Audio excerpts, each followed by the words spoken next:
So if you take a look at this photo of the area that I'm drawing, you'll get an idea of what it means to create a 45-degree viewing window.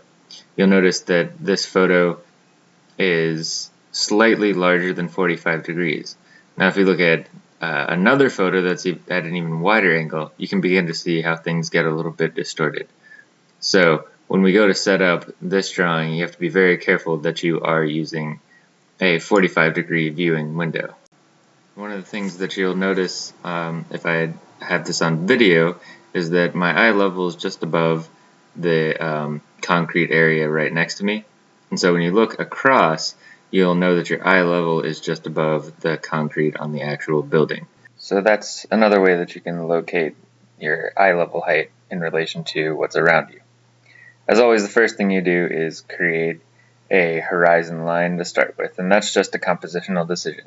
This time I have a building that's largely above me, so it's going to go in the bottom third. The next thing you do in a two-point perspective is decide where your most prominent corner is going to be and measure that off the edge of the page. And once you draw in that most prominent corner, that kind of anchors the rest of the drawing for you. And what I've done is I've measured the height of that against the 45-degree viewing window, and it turns out that that's 2 heights per 45 degrees. Then what you do is transpose the distance from the corner to the edge of the paper on one and pull that off the opposite side of the paper, and take the distance from the other side and pull that off the other side of the page. That gives you your 2 vanishing points, and you can mark them with objects like I've done here. These should be 48 inches apart if you get out a large ruler or tape measure. So another thing you can do is if you have a big ruler, you can put it behind your paper while you do your initial setup. So all you have to do to create your 3 main planes here is just connect those lines to each vanishing point at top and bottom. So you see now I have the right plane of the building, and then with 2 more lines I create the left plane of the building, and then the ground plane is implied under the building itself.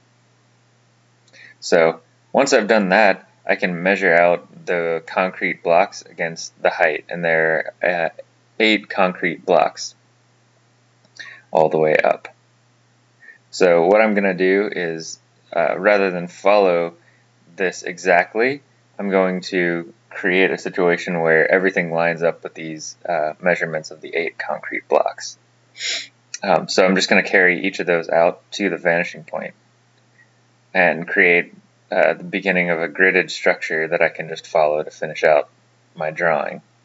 And it's not going to look exactly like the building in the pictures, but it'll be perspectival. And this is where you can use the world as a reference rather than copy exactly what you see.